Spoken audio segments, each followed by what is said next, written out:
Hi everybody, welcome back to Jay Hunto's Garage. Today I'm replacing the battery with this battery in my 2014 Chevy Silverado. This is not as easy as it used to be. You're making things harder. That's what she said. And I'm going to show you that. Also, I'm going to be replacing the oil pressure sensor switch, because I've got a permanent code that's showing up, which is new to me, so we'll talk about that too. What is this, you may ask? This is the I don't even know what you call it, but it's the bracketry that surrounds the battery. I don't know. Oh, do they make a roll cage for a battery? Maybe if you're a rock crawler, but come on. Daily driver, grocery getter truck with a little bed, 4 doors. You gotta have this. Can you imagine having to take this off, plus everything else I'm about to show you, on the side of the road because your battery crapped out somewhere and you got limited tools? Turns out you need a small screwdriver, a 13mm socket, a 10mm socket, and I think that's it. But geez Louise, come on people, this isn't getting any easier.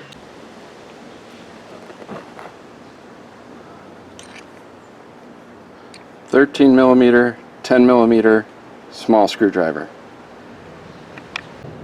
If you're lucky enough to have one that says Humble Mechanic on it, all the better. So why am I replacing these two batteries? Why am I replacing this battery? It says 42 months. I got this with the truck. I've had the truck for over a year now.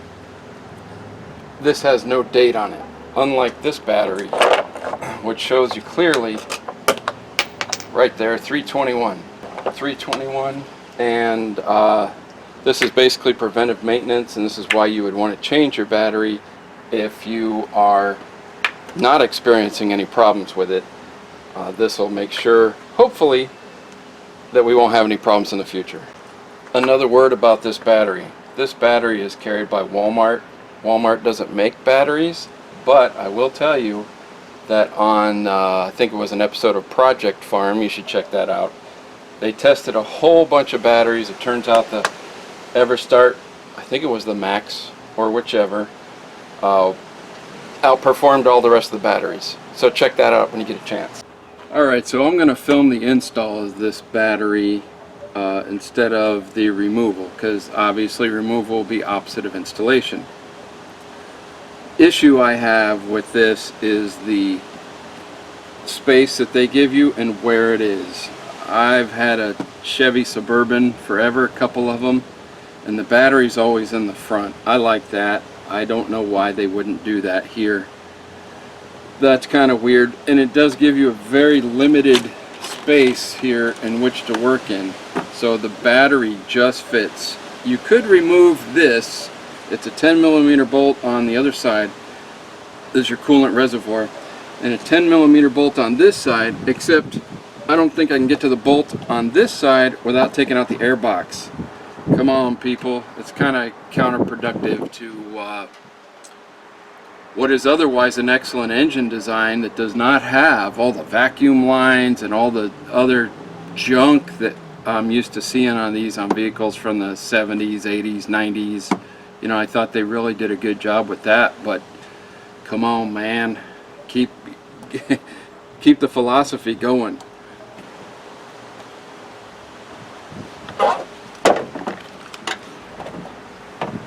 Really, the main reason for buying this battery, it's got a handle. She fits just fine. There's a couple of plastic caps here that got to come off. Cover your positive and negative terminals. And then there's a hold down right here, which is your 13mm.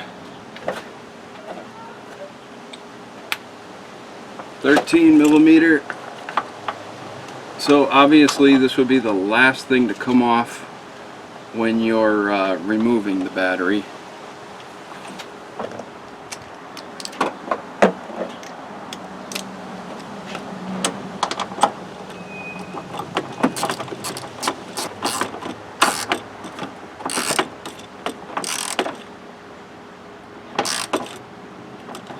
Okay, she's on, she's tight.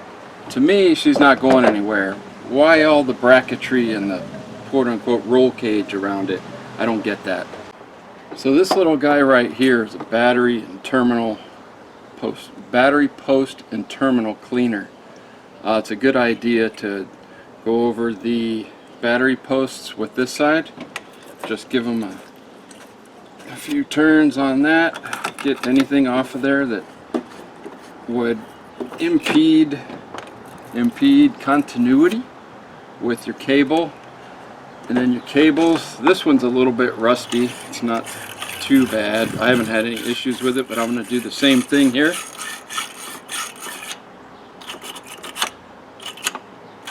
Make sure you got good contact. That's the word I was looking for. Let's not let anything touch there. Although the battery's not connected, it's no big deal. Same on this side.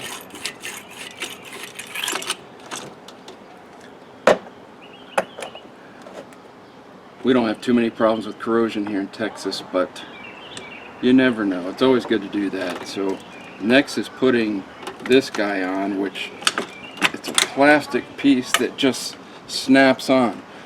This is where you will need your screwdriver for, because there's two tabs on the front here that you got to get under, and then one on the back that you can get by hand. At least I did, but this is what I'm talking about. When you're on the side of the road, you may or may not have light, and then you have to mess around with that. Instead of just taking the clamp off and the two terminals, two connections. Come on, man. Alright, so this is where the 10mm comes into play. I'll bring you around here. So they've got these two pinch bolts, I guess you would call these. Snug it up with a 10mm, and then get your positive or your negative. This one, they were thinking, this 10mm is at an angle, so you can actually get to it.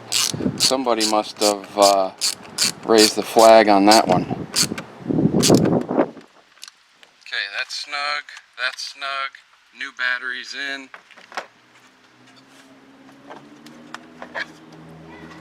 Now the next thing here is these two covers. These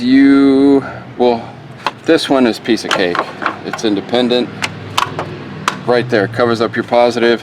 This one goes here and it's a little bit, it's like impossible to get off with that bracketry here. The battery roll cage, which I'm just going to leave it off, but I'll show you how it goes on. So this is how that goes. One bolt there, up here. This goes in amongst, underoos, through your terminal connections under there, and it just goes to a 13mm bolt. What is this really bracing? What is it? Is it going to keep this from coming out? I seriously doubt it. This has worked for decades without having all this mess. I'm leaving it out.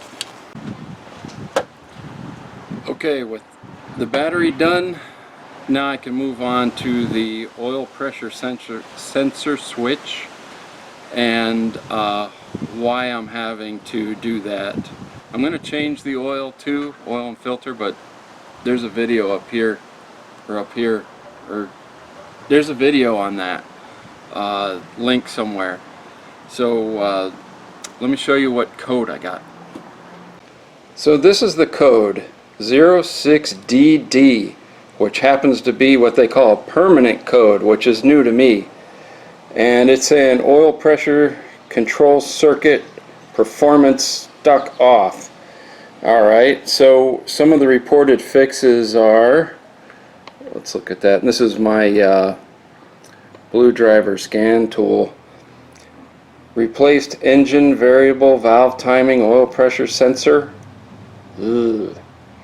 And replaced engine oil pump. Yeah, I read about that. That's Hopefully it's not that, so I'm going with the cheapest thing first. Okay, oil is changed. I've already told you I'm not putting that battery roll cage back on over here. And if this one gives me any trouble with taking anything else out over here, it's going too. Same goes for this one and that one.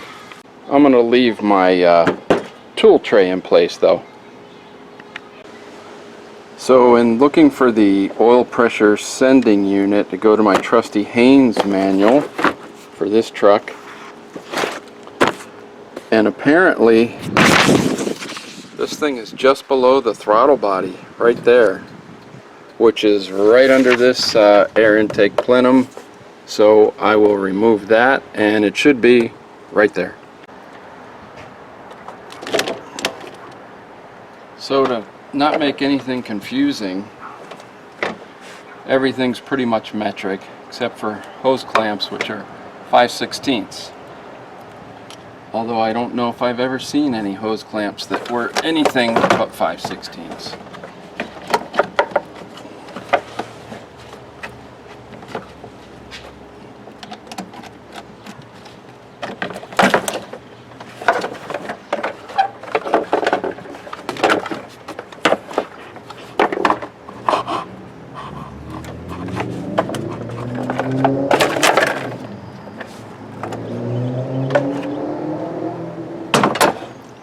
Okay, that guy's out of the way. Here's our sending unit right there, which is pretty good as far as something Chevy did really well. At this point you can inspect your belt, which there are two of them, one for power steering and AC, and the other one runs everything else. Both of them look to be in good condition. No cracks, no runs, drips, or errors, so we'll leave that. I'm going to go ahead while I'm in here and change out my coolant temperature sending unit, which is right here.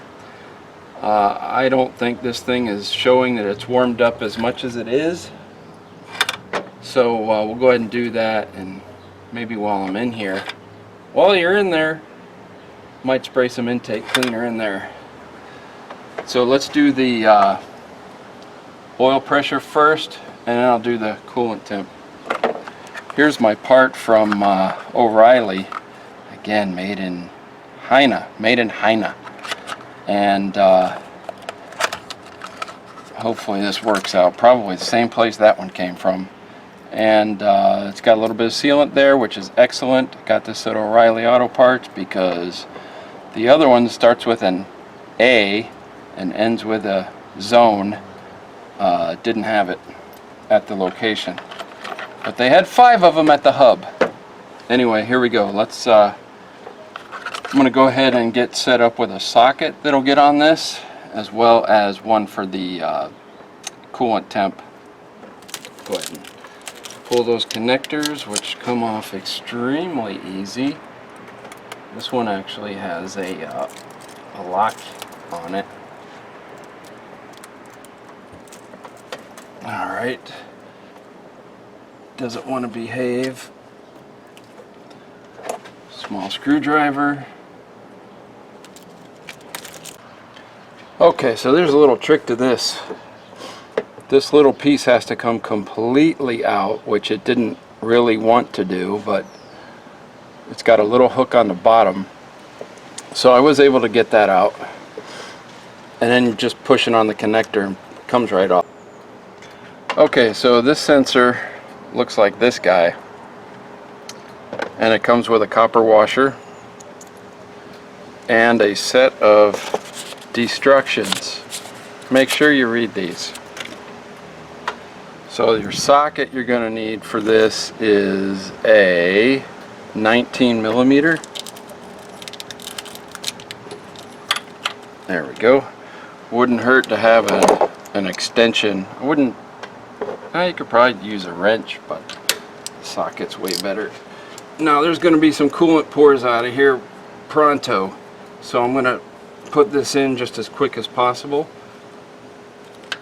and not spend too much time with this thing out.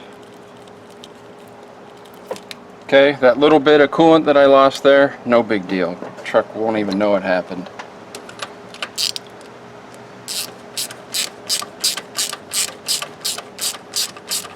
There's probably a torque spec for this that crushes that washer.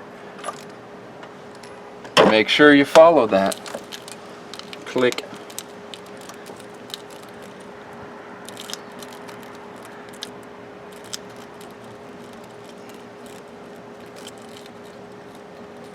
And let's make sure that goes on properly and clicks into place.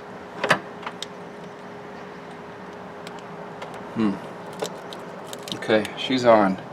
Alright, next I gotta figure out that connector for the oil pressure sending unit. This is a weird size that I'm not sure I've got the socket for. Let me see. Well, here's GM throwing you another curveball. This sensor is actually 15/16. I don't have a 15/16 inch deep well, but I do have a box end, and that worked just fine.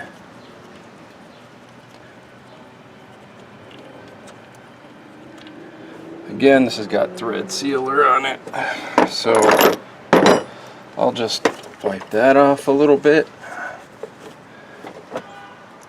and put this guy back in.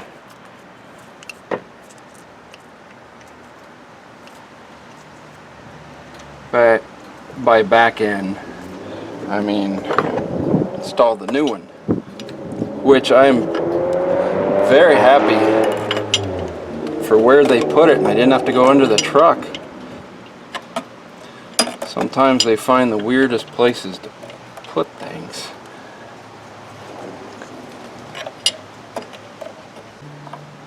Okay, she's in there. She's tight. It's not clocked the same way that GM had it, but she's in, so I'll have to adjust for that when putting the connector on. And I need that little locking piece too that seems to have grown legs.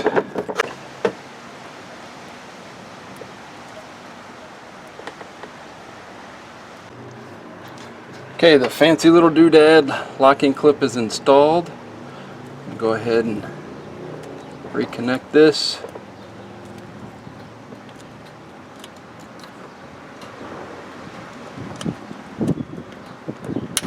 Okay, we got positive lock and the clip's installed. Alright, I don't know why we need that gray one. It locks on there just fine without it.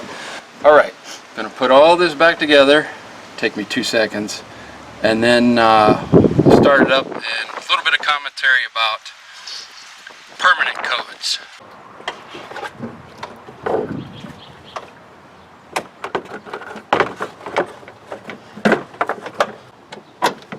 Okay, that's all done.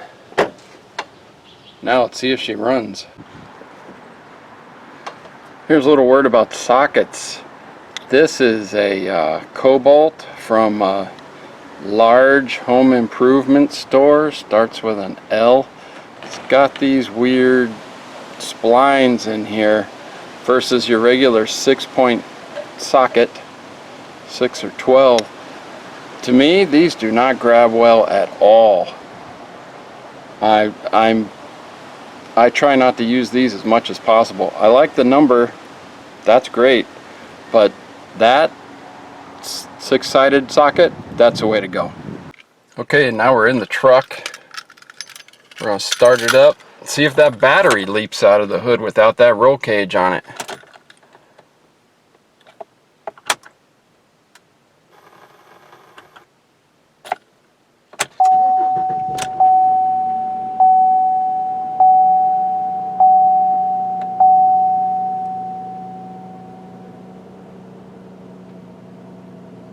Oh, I need gas. Well, so far the check engine light is now off, which is great. really good. Although I can hear my cooling fans going. There is an issue with these where the cooling fans won't turn off. So I don't know if I don't, now that I'm thinking about it, I don't know if I need to reset something or what. But I had a problem with this one time when the cooling fans wouldn't turn off, and I finally got them to turn off. I think clearing codes with the scan tool did it. I'm not sure, but I'm pretty sure the cooling fan should not be on when your temperature is only at 160 right now. That's weird. Okay, they do turn off, which is good. Even when I shut the truck off before, they would not turn off.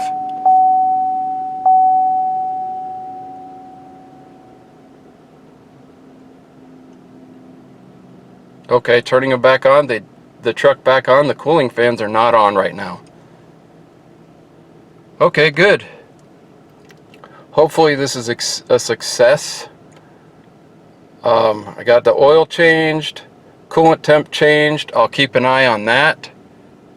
Coolant temp, and see, because that hardly ever gets up into range where it's supposed to be. So I'm thinking that sensor was not reading correctly. So hopefully this takes care of it. If not, I'll follow up with you. I almost forgot. Oil life reset. Let's see if I can remember how to do this. I think it's info.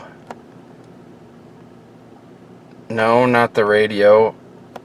Alright, so there we go. Okay, oil range. I'm going to push on the left of this guy. It brings up the reset menu. I'm going to push the reset. There we go. It is that easy. You're just pushing your little check mark right there to reset it. Piece of cake. And then back to regular. There we go. Tire pressure monitors haven't come up yet. That's a little disturbing. Let's see if we can... Is that a relearn we have to do when we change the battery? That's gonna suck.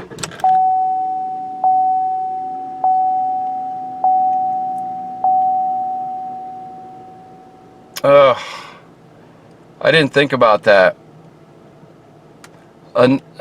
Technology. One of the reasons why it's not always a good thing. If I've got to go to a shop and pay them to do a relearn on my TPS monitors,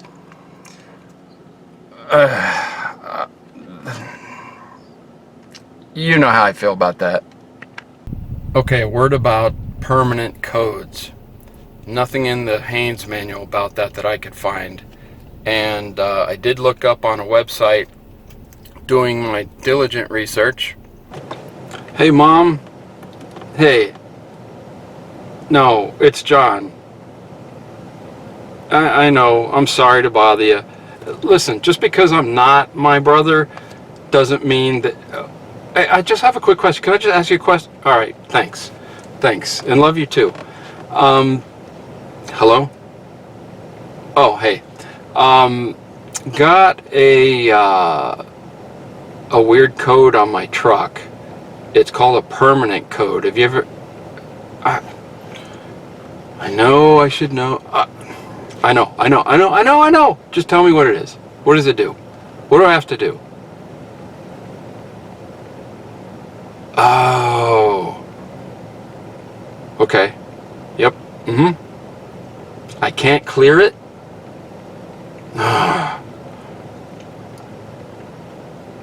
Okay. How much do those cost? What's a shop? Oh, the truck? Okay. Alright, then, yeah, that was it. But hey, how's ever... Love you, Mom. And found that permanent codes don't, are not clearable with a scan tool, or, you know, the one you can buy and do yourself, or the one that mechanic shops use. Apparently you cannot clear them no matter what. The vehicle computer has to decide that the part's been fixed and it's getting what it needs, and that's the only way your check engine light's going to go off. I've been idling here in the driveway for a good 10-15 minutes now. Check engine light's still off, which is awesome. Still running good, no problems. All the gauges are working fine. Yeah, there you go. So I'll drive it around. Hopefully my tire pressure monitor will come back and I don't have to go somewhere to get that done. Otherwise, I may look into buying a programming tool, relearn tool, whatever you call that tool. It's probably on Amazon for 99 cents. So I'll go somewhere and get one if I need to. Or I might go support my local business at Marioshop and ask him to do it. Also, thanks for watching. Thanks for subscribing. Thanks for hitting the like button. All you viewers, all you subscribers, much appreciated. I hope everybody gets some help in these videos, and I hope that you guys can save money, avoid getting ripped off, and do some of this stuff yourself and actually learn something. So apparently they come back, so that's a good sign. Just had to get out of the driveway. Shout out to my good buddy Camaro Rick, who's been a world of knowledge and help on Project Oddball. More to come on that. My good buddy Daninator, love his videos. He's doing all kinds of DIY stuff, helping people out. And also my viewers in Egypt, Muhammad, you know who you are. And also all of the other YouTubers that I like to watch. Humble Mechanic, Pistons Pixie Dust, Driving for Answers. There's all kinds of them out there. Vice Grip Garage. I took some of his advice today. I went to a parts store, starts with an A, ends with a zone. They did not have the oil pressure sensor that I needed for this truck or for Project Oddball, my Camaro. So I went over next door to the other parts store, starts with an O, ends with a Riley, and they had everything I needed. So do with that what you will, and I will too. Thanks for watching. Have a great day, everybody.